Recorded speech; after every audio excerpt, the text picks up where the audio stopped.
నాగార్జున యాదవ్ గారు సమయం తక్కువ ఉంది, ఒక్క 2 మినిట్స్లో కంక్లూడ్ చేయండి. ఇప్పుడు ఈ ప్రభుత్వానికి అద్భుతమైనటువంటి మ్యాండేట్ ఇచ్చారు ప్రజలు, ఎప్పుడూ చూడని విధంగా అద్భుతమైన సీట్లు ఇచ్చారు. ఇంత ఇస్తే దాన్ని ఏమన్నా దుర్వినియోగం చేసుకుంటూ భస్మాసుర హస్తంలా మార్చుకుంటుందా ఈ కూటమి ప్రభుత్వం? ఏమన్నా మీరు నాకు మీ టీవీ ఛానల్ చూసిన తర్వాత మరొకటి భయం వేసింది ఈశ్వర్ గారు. ఏంటది? మీరు అనవసరంగా ఇప్పుడు దగ్గుపాటి వెంకటేశ్వరరావు గారిది, కన్నా లక్ష్మీనారాయణ గారి వీడియోలు ప్లే చేశారు. అవును, మీరు వాళ్ళ మీద బాధ్యత ఉన్నట్టు ప్లే చేసినట్టేనా? వాళ్ళ పేర్లు రెడ్ బుక్లోకి ఎక్కి వాళ్ళకి ఏమైనా ఇబ్బందులు అయ్యి వాళ్ళ ఇళ్లపైన పెట్రోల్ బాంబులు పెడితే ఎవరు బాధ్యత వహిస్తారు? ఇది ఈ రోజు దగ్గుపాటి వెంకటేశ్వరరావు గారి వయసు ఎంత? కొత్త వీడియోస్ కాదు కదా సార్, ఎప్పటివో కదా. కన్నా లక్ష్మీనారాయణ గారి వయసు ఎంత? ఏం సార్, ఎందుకు ఇప్పుడు అది ఏదో అయిపోయింది, వాళ్ళు కాళ్ళ ఎలా పడ్డారు, ఒకరు భుజాలు ఒకరు తడుగుకుంటున్నారు. మీరు పాత గాయాన్ని రేపి ఇప్పుడు దగ్గుపాటి వెంకటేశ్వరరావు గారి పైన నారా లోకేష్ గారు వెళ్తే ఏమైంది అంటారు? ఎందుకు మనకి ఇవన్నీ అనవసరంగా? పాపం వాళ్ళిద్దరు ఏదో వ్యయ ప్రయాసాల గురించి చెట్టు చివరి కాలంలో ఏదో కాలవేళ చేస్తున్నారు. మీరు ఇప్పుడు లోకేష్ గారి దానికి వెళ్తే పెట్రోల్ బాంబు వాళ్ళ కుటుంబాల మీద పడతాయి. కొంచెం మీరు అందరినీ ఎక్స్పోజ్ చేయకండి సార్, మీకు పని ఉండింది. మరి సార్ మరొకటి కూడా చెప్తున్నాం సార్, మేము చాలా ఒకటి చెప్తున్నాం సార్, మీరు ఎన్ని రకాలైనటువంటి ఇబ్బందులకి ఇప్పటికీ మా సోషల్ మీడియా సైనికులు గుర్తు చేశారు, మమ్మల్ని గుర్తు చేశారు, ఇన్ని చేశారు. ఫైనల్గా మీరు ఏం సాధిస్తున్నారు? వాస్తవానికి ఇప్పుడు నాగార్జున యాదవ్ ఈరోజు అంబటి రాంబాబు గురించి, జోగి రమేష్ గురించి ఎందుకు మాట్లాడుతున్నాడు? ఈరోజు కేంద్ర బడ్జెట్ పెట్టారు, పోలవరం సంగతి ఏంది, ప్రత్యేక హోదా సంగతి ఏంది, రైల్వే జోన్ సంగతి ఏంది, వెనుకబడినటువంటి జిల్లాలకు ఇచ్చేటువంటి అంశం ఏంది, ప్రకాశం జిల్లాని వెనుకబడి జిల్లాకు ఎందుకు ప్రోత్సహించలేదు, ఎందుకు మనకి కేంద్ర ప్రభుత్వం నుంచి వచ్చేటువంటి సెంట్రల్ ట్యాక్స్ ఎందుకు రాలేదు, 15th ఫైనాన్స్ కమిషన్ ఎందుకు రాలేదు, కొత్తగా పెట్టిన ఉపాధి హామీ పథకానికి సంబంధించినటువంటి కాంపన్సేషన్ ఎప్పుడు ఇస్తారు, జిఎస్టీ కాంపన్సేషన్ ఎందుకు రాలేదు? ఇది నాగార్జున యాదవ్ అడగకూడదని కదా అంబటి రాంబాబు గారి మీద, జోగి రమేష్ గారి మీద, విడుదల రజనీ గారి పైన మీరు దాడులు చేస్తుంది. ఈ రోజు అడగకపోవచ్చు, రేపు అడుగుతాం. నాగార్జున యాదవ్ అడగకపోవచ్చు, రేపు శివశంకర్ అడుగుతాడు. శివశంకర్ అడగకపోవచ్చు, రేపు రామనాథం అడుగుతాడు. మీరు ఎన్ని రకాలైనటువంటి కార్యక్రమాలు చేసినా ఈ ప్రభుత్వం పైన మేము ప్రశ్నల వర్షం కురిపిస్తాం, ప్రజాస్వామ్య ఉద్యమాలు నేర్పిస్తాం, ప్రజా ఉద్యమాలను నిర్మిస్తాం, మేము పోరాడతాం. ఎందుకు ఈ డైవర్షన్ పాలిటిక్స్ అంటున్నాం? 219 పేజీల సిట్టు చేసినటువంటి విచారణ పైన, ఛార్జ్ షీట్ పైన సర్వకాల సర్వ వ్యవస్థల ముందు ఎక్కడైనా సరే నారా లోకేష్ గారిని డిబేట్కి రమ్మను, తేల్చుకుందాం. జంతువుల కొవ్వు లేదని, యానిమల్ ఫ్యాట్ లేదని, చేప కొవ్వు లేదని, ఏదైనా ఉన్న వనస్పతి వెజిటబుల్ ఫ్యాట్ కూడా చంద్రబాబు నాయుడు గారు ముఖ్యమంత్రిగా ఉండగానే ఆ నెయ్యిలో ఉందని సిట్టు విచారణలో తేలిన విషయాన్ని సర్వకాల సర్వ వ్యవస్థల ముందు ఈ ప్రభుత్వం తరపున కానీ, కూటమి ప్రభుత్వం నుండి కానీ, తెలుగుదేశం పార్టీ నుండి కానీ ఎవరు వచ్చినా కూడా మాట్లాడడానికి వైఎస్ఆర్ కాంగ్రెస్ పార్టీ సిద్ధంగా ఉంది. ఇది ఈనాడు టైం కాదు, ఇంటర్నెట్ టైం. ఇది అనామకుల టైం కాదు. ఇది అభివృద్ధి చెందినటువంటి జగన్మోహన్ రెడ్డి గారి అభిమానులు ఉన్నటువంటి ఎంతోమంది సామాజిక వేదిక వేత్తలు ఉన్నారు, అటు ఇండిపెండెంట్ జర్నలిస్టులు ఉన్నారు, సాక్షి టీవీ ఛానల్ ఉంది. మేము నాణ్యానికి మరో కోణం చూపించడానికి ఎన్ని కష్టాలు, నష్టాలు, దుర్మార్గాలు, దాడులు ఎదురైనా సరే వైఎస్ఆర్ కాంగ్రెస్ పార్టీ ముందుకెళ్తుంది, పోరాడుతుంది. కాబట్టి మీరు తాత్కాలికంగా మమ్మల్ని ఇబ్బంది పరచచ్చు, కొన్ని తాత్కాలికంగా కొన్ని గొంతుల్ని మీరు మోగపోయచ్చు. ఎన్ని జరిగినా కూడా మళ్ళీ చెబుతున్నా వినండి, ప్రతిదీ కూడా మీరు చిన్న టీవీ ఛానల్ కెమెరా ముందు మీరు నోటికి వచ్చినట్టు మాట్లాడినైనా ప్రతిదీ కూడా రికార్డ్ అవుతుంది, ఇంటర్నెట్ అంతా గుర్తిస్తుంది. ఎవరిని కూడా వదిలిపెట్టేటువంటి ప్రశ్నే లేదు. ఎవరిని కూడా ప్రతి ఒక్కరికి ఇవ్వాల్సింది ఇచ్చేసి తీరెళ్ళిపోతాం, లేకపోతే మేము లాయ్ అవుతున్నాం. కాబట్టి మీకు మరొకటి మల్లెల బాబ్జీ వాటి వివరాలు కూడా తీసుకొస్తే ఈసారి డిస్కషన్లో మాట్లాడుకుందాం. రైట్ పాషా గారు ప్లీజ్. సార్, అంటే నాకు గుర్తుండి కేంద్ర హోంమంత్రిగా అనుకుంటా అమిత్ షా గారు వచ్చారు అప్పట్లో. అంటే చంద్రబాబు నాయుడు గారు ఆయన ఆలోచనలు ఎట్టుంటాయి అనడానికి అప్పట్లో రాళ్ళు వేశారు, అలిపిరిలో వేశారు. అప్పుడు కన్నా లక్ష్మీనారాయణ గారి మీద 4 సార్లు దాడి జరిగింది. అదే అమిత్ షా గారు అప్పుడు బీజేపీ అధ్యక్షుడిగా సిట్టింగ్ హోమ్ మంత్రి, యూనియన్ హోమ్ మినిస్టర్, మంత్రి not from the state, he's union home minister. అప్పుడు పార్టీ అధ్యక్షుల హోంమంత్రిగా ఉన్నారు. హోంమంత్రిగా నాకు తెలియదు, బట్ రామ్నాథ్ గారు చెప్తున్నారు. ఒక్క నిమిషం రామ్నాథ్ గారు. బీజేపీ అధ్యక్షుడుగా ఉన్నారు. BJP he was holding a very big position. Okay, but still plus category ఆయనకు అంత సెక్యూరిటీ ఉన్నప్పటికి కూడా చంద్రబాబు నాయుడు గారు సక్సెస్ఫుల్గా అమిత్ షా గారిని ఆయన ఇప్పించారు అని నేను అనను, బట్ ఆయన పేరు చాలా మంది అంటారు. సార్ ఈశ్వర్ గారు, నాగార్జున గారు, సార్ సార్ సార్ సాక్షి టీవీ యాజమాన్యాన్ని ఒక చిన్న రిక్వెస్ట్ సార్. నరేంద్ర మోదీ గారిని బాలకృష్ణ గారు ఏ వాక్యాలు అన్నాడో ఒకసారి ప్లే చేయండి సార్. ఈ రోజు అంబటి రాంబాబు గారు చంద్రబాబు నాయుడు గారిని ఏ మాట అన్నారో అని మీరు ఇంత కడావుడు చేశారు కదా, ఇవే మాటలు బాలకృష్ణ గారు నరేంద్ర మోడీ గారి తల్లి గారిని అనలేదా?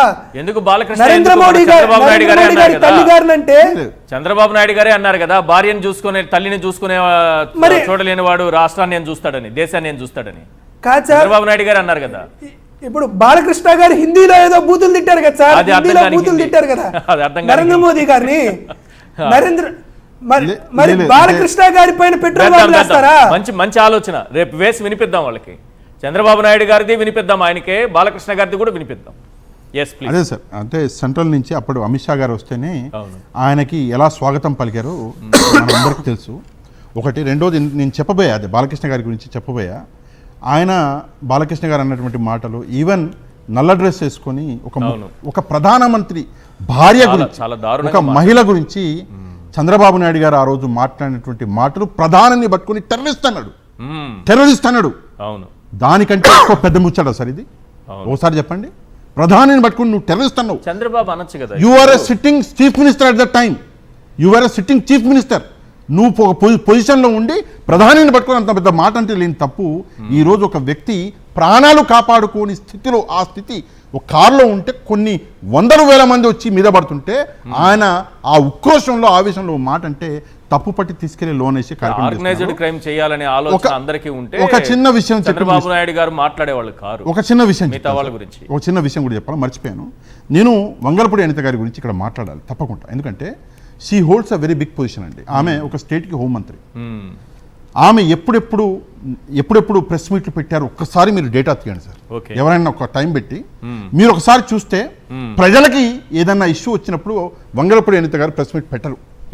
ఆడవాళ్ళ మీద అఘాయిత్యాలు జరిగినప్పుడు మేడం మాయమైపోతారు.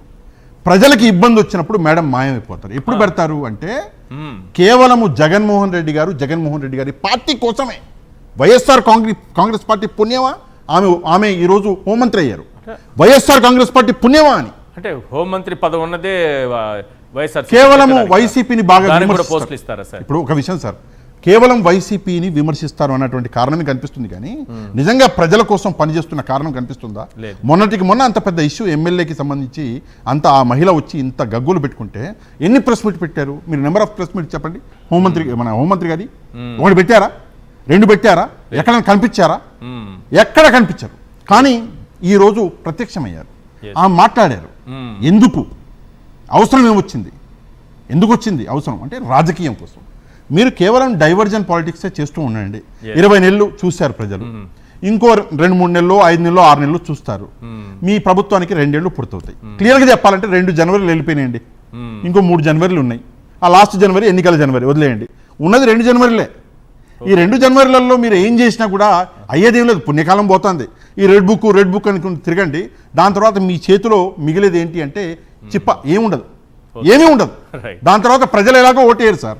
మీకు అర్థం కావట్లేదు, ఎందుకంటే ప్రజలు చాలా అవగాహన పెరిగిపోయింది ప్రజలకు. ఇప్పుడు ముందు మోసం చేసినట్టు ఇప్పుడు ప్రజలకి అవగాహన పెరిగిపోయింది. ప్రజలకు అర్థమవుతుంది వీళ్ళు ఏం చేస్తున్నారో, ఎలాంటి రాజకీయం చేస్తున్నారో. ఒక్క మాట ఫైనల్గా ఒక లైన్ చెప్తాను సార్. అవసరం, ప్రజలకి ఈరోజు కావాల్సింది అవసరం. ఆ అవసరాలని తీర్చండి. కానీ మీరు ప్రజల్ని కన్ఫ్యూజ్ చేస్తున్నారు. అవసరాలని పక్కన పెట్టేసి కేవలము టెక్నాలజీ, ఆ మాట, అదేదో అంటారు, ఇదేదో అంటారు, డ్రోన్లు అంటారు, కంప్యూటర్లు అంటారు, జీనోమ్ వ్యాలీ అంటారు, ఇంకేదో వ్యాలీ అంటారు. ఇవన్నీ అవసరాలు కాదు సార్ ప్రజలకి అవసరాలు కాదు. దీనివల్ల ఉద్యోగాలు వస్తాయేమో కాదనను, కానీ ఆ అవసరాలు ప్రజలకి కాదు, అవి సరిపోవు. ప్రజలకు కావలసిన అవసరాలు అందించండి, అప్పుడే ప్రజలు మిమ్మల్ని గుర్తుపెట్టుకుంటారు. రైట్. మరి కాసేపట్లోనే అంబటి రాంబాబు గారు. సార్ మీరేమైనా చెప్పాలనుకుంటున్నారా? రామ్నాథ్ ఇప్పుడు ఈశ్వర్ గారు ఒక విషయం, అంబటి రాంబాబు గారి ఇంటి మీద దాడి జరిగితే జనసేన పార్టీ చాలా అగ్రెసివ్ గా స్పందించింది. అంటే అంబటి రాంబాబు గారి మీద ఆయనదే తప్పు అన్నట్టు. ఇక్కడ ఏం జరుగుతుందంటే వైఎస్ఆర్ కాంగ్రెస్ పార్టీలో కొంతమంది చాలా స్ట్రాంగ్ గా కాపు నాయకులు ఉన్నారు. వాళ్ళని కూడా డౌన్ చేసేస్తే ఆ సామాజిక వర్గంలో పూర్తి నాకే పట్టు ఉంటుంది అనే ఉద్దేశంతో మన జనసేన రాజకీయాలు చేస్తుందా? ఇప్పటికే జనసేన పార్టీకి ఎప్పుడైతే బాగా గట్టిగా మద్దతు ఉన్న ఆ సామాజిక వర్గం వాళ్ళు సమావేశాల్లో డైరెక్ట్ గా చెప్తున్నారు, మనం మొత్తం పవన్ కళ్యాణ్ వెంట ఉన్నామన్న ఉద్దేశంతో టీడీపీ మన వ్యక్తిగత రాజకీయంగా కానీ పదవులు కానీ ఏమీ ఇవ్వడం లేదు, ఒక పవన్ కళ్యాణ్ ని అడ్రస్ చేస్తే చాలు, ఈ కమ్యూనిటీని చేయాల్సిన అవసరం లేదని వచ్చేసింది. ఇదివరకు ప్రభుత్వాల్లో కనీసం మనం బార్గెన్ చేసే వాళ్ళం, ఇంత స్ట్రెంత్ ఉంది కాబట్టి ఈసారి అది కూడా లేకుండా పోయిందన్న బాధ ఆల్రెడీ ఉంది. ఇప్పుడు వైసీపీలో ఉన్న కాపు నాయకుల్ని కూడా పూర్తిగా నిర్వీర్యం చేస్తే పూర్తిగా మాదే ఆధిపత్యం ఉంటుంది అని పవన్ కళ్యాణ్ గారు ఏమన్నా అనుకుంటున్నారా అన్నది కూడా నిన్న అంబటి రాంబాబు గారి ఎపిసోడ్ లో జనసేన స్పందించిన తీరు బట్టి అర్థమవుతుంది. ఇప్పుడు ఈ ఇష్యూ పైన మీ అనుభవంతో చెప్పండి, కాపుల్ని అణచివేస్తున్నారనే కుట్ర బట్టబయలైనట్టే కాదా? అంబటి రాంబాబు గారి మీద దాడి జరగడం చూస్తుంటే కాపుల్ని ఏదో టార్గెట్ చేసినట్టుగా కనిపిస్తోందా లేదా?